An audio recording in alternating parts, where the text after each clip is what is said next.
Well, I mean, it's. I think the record. I think the record is not anthemic like before. I think that the record is more lyric heavy than it previously, which just comes from having the luxury of time to write songs. This is the first record we've made without a record company standing over us. Hurry up, and we financed the record ourselves and took our time. So it was. It's different, and the instrumentation is different on it. The fiddles are on it. There's cellos, sure. All that kind of stuff. So that lends itself. Hold on one second. My toddler is screaming. Hold on. What? What do you need?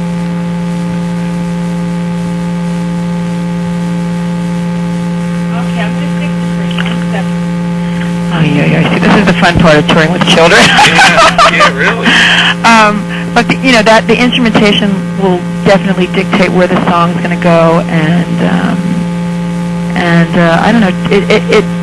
For me, it's vastly different the way that we approach this record than the previous record. Let's talk about that. Then. How so? Some of the things you were just saying, I assume. Yeah, just in the fact that it's for me, it's not about just getting out there and cranking out bombastic songs. I want a lot more vocal stuff on there, a lot of different harmonies and different instrumentation, and it has a lot more of an acoustic-driven feel for me than the other records, even though it is backed up by electric stuff. It's Neil spends a lot more time on the acoustic guitar than he does on the electric guitar on this particular record. So it is different for me. And time just changes that. You're at a different position in your life. It's 8 years, 6 years from the last studio record. So things change dramatically in your life. So it should always be reflective of what happens. Right. You just mentioned Neil. Who's been your, your husband for 15 years, and your musical collaborator for predating that even. Could you describe your creative relationship with him? It's always pretty chaotic. Our personal life is very smooth, and our musical life is always combative, which is great. It's we don't always agree on everything, and he's usually the catalyst in changing things, and I have very set ideas about where I want to go with lyrics, and he has very set ideas about where he wants to go musically. So together, it works itself out. We're respectful of each other, but at the same time, we duke it out quite a lot, which is always good. So. Has the fact that the music relationship has been a part of your friendship, even as people strengthened your marriage? I think so. I think that it's a very incestuous relationship. I think that all the things intertwine with each other. I mean, we have a lot of different dynamics going on.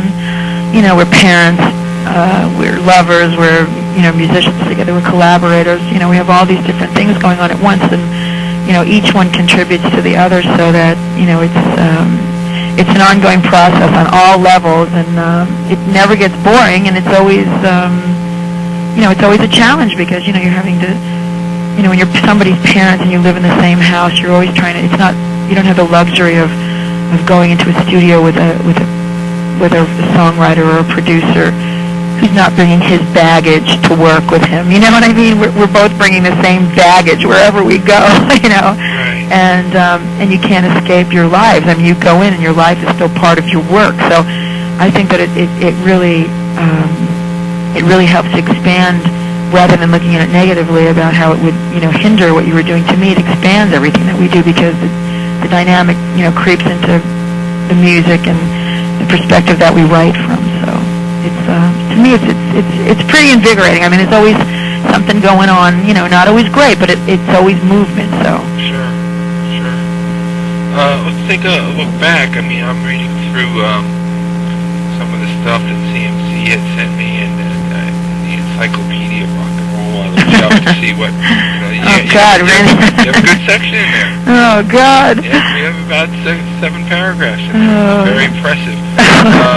The most impressive thing to me, I guess, besides the hits and the platinum gold records is something probably a lot of people don't realize, that you won a Grammy Award 4 years in a row.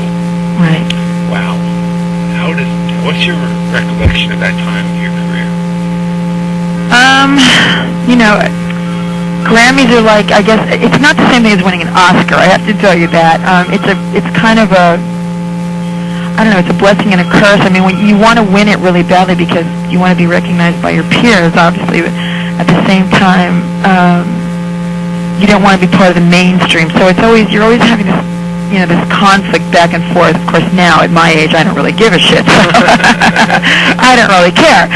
But you know, during the time, it was a blessing and a curse. You know, I was really happy to win because winning is great.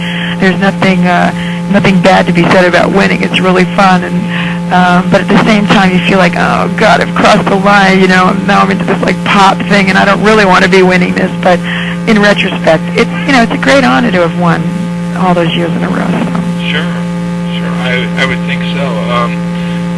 The records, the first two records that you did, I mean, they're almost from the pre-MTV era. Oh, yeah. Not much. Especially the first one, yeah. Yeah, not much. I mean, you know, I think MTV kind of blossomed in 82 or so. And here you did these two records, platinum records, multi-platinum records before that. How did that medium affect your career? Well, I think that it pretty much affected everybody's career. I mean, it changed the world. You know, I remember the first weekend that MTV went on the air. I was in Oklahoma doing Rocklahoma. It was called. It was like a festival. And yes, honey. I'm sorry. Excuse me. It's okay. Oh, Greg, I can calm back. I'm doing an interview. Okay. She's like my secretary now. She's 3.5. She's hilarious. Very good job. Good for you. And we were watching it, and it was on 24 hours a day. You know, that was before anything else was ever on it. And there were only 5 videos on, one of them being ours, and they played it round the clock, 24 hours a day. Yeah. It was so bizarre. I mean, we were all standing there just. We couldn't believe we were on TV that much, you know. It was amazing. So it was pretty incredible. But yeah, I mean, it changed everything. It changed the way that you looked at songs, and you know, you now looked at songs besides, you know, how people were going to listen to them, you know, visually, what you were going to do with these things when you were finished with them. So I think it changed everything. How you marketed what you were doing, and you know. That brings me to my next question. Marketing what you're doing. For an artist like yourself, when you release an album like this, which has, you know, so much diversity on it, is it something that you think you send to classic rock because they still play the old songs, or even top 40 would still play them, or is it adult contemporary? What kind of artist do you see yourself? I don't know. It's a very frustrating. You know, can you hold on 1 second? I got to get my babysitter in here. Hold on. Sure. Yes. Let me call you right back until this guy gets here to watch this baby, because I can't concentrate. Okay, Alan. Yes. I'm back. Okay. Sorry about that. No problem. It's impossible to concentrate when someone is screaming in your ear. Okay. All right. Okay. I don't know. Actually, I only have a couple more Okay. for you. What we were talking about before was, I was asking you how you envision yourself as, unfortunately, the radio has changed so much in the last 15, 20 years. Everything is just fragmented. Right. It's AC, and it's top 40, and it's classic, and it's modern rock. When you put a record out, where do you envision it finding the most happy home in that? Right now, it's very frustrating for us. You know, I'm not making records that, as far as I'm concerned, repeat what we've done. I'm not looking to do that. It's not my interest to do that. I'm interested in moving forward. So it's very frustrating because you are considered a vintage act, and classic rock stations, of course, will play everything that you do except your new things. Because that's not vintage. And then, of course, modern rock stations really don't play what you're doing now, or any of what you do, because you're considered a vintage act. So it's like a catch-22. It's very frustrating, but you know, we're just we're in for the long haul. I love this record. I don't want to lose this record, so I'm really just going to, I'm a relentless person, and we're just going to stand here and do whatever it takes to try and, break down the barrier and find out where the hell it belongs. I'm not sure myself. I mean, but I really hate, having it dictated to me where I do belong, and it drives you crazy. So we're just going to, stick it out and try to go as far as we can with it. Where it belongs, I don't know. What was your inspiration for doing the blues record a couple years ago? Because I was really frustrated with my record company and, primarily the business end of the music that I was doing, not so much musically where it was. I felt pretty much boxed in by them, and and probably a little bit by ourselves. I think that we had boxed ourselves into a place where it was very one-dimensional, and I wasn't happy, and I wanted to move, and they didn't want us to change anything because it was a working formula for them, and they wanted to keep going in the same direction, which it was. And I knew that if I was bored to tears, people listening had to be dying. So I said, for either I retire or you let me do something else, and they of course let me do something else. So, and it was great fun. I mean, it did exactly what I needed it to do. It was rejuvenating for us. It was inspirational for us, and it was fun. So. Good. My last question for you is this tour, this show, people that might read this article and say, hey, let's go. What will they see? What will they hear? What kind of set are you doing? Is it? Well, we've been out for the last 3 summers doing 1-hour sets, so we're pretty sick of that. So we're going to be up there for a really long time. Okay. And we're pulling out stuff that we haven't played, things I haven't even heard in 15, 17 years. So a lot of obscure songs that I haven't played live forever, and certainly the big monsters will be there. Right. We're doing a blues segment of 4 songs at least that are from the blues record. We'll be doing an acoustic segment of songs that we've reworked, older songs, and some of course, the new songs off Inamorata that are acoustic driven. That'll be a section there.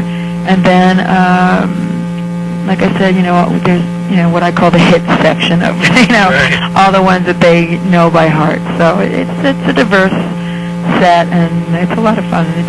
We're up there for about 2 hours, so it's great for us. Are you still having a good time with it, Pat? Absolutely. I'm having the best time I've ever had. There's one really good thing about getting older and about having time pass. You truly do not care about anything except the fun factor. So, which is what I'm really interested in doing right now. And, it doesn't control me anymore. I control it. So it's a very good place to be. Great. Thank you so much for your time today. Thank you, too. We're going to run this in the paper. We might run it the day of show with the color slide on Good. of the today's section. So I think I'm going to come up to the show. So Oh, well, definitely come back. I'll bring you one. Great. We do the meet and greets before the show. Okay. So you need to come a little early because when the show is over, I'm You're out of leaving there. directly from the stage. So please come back. I'll set it up with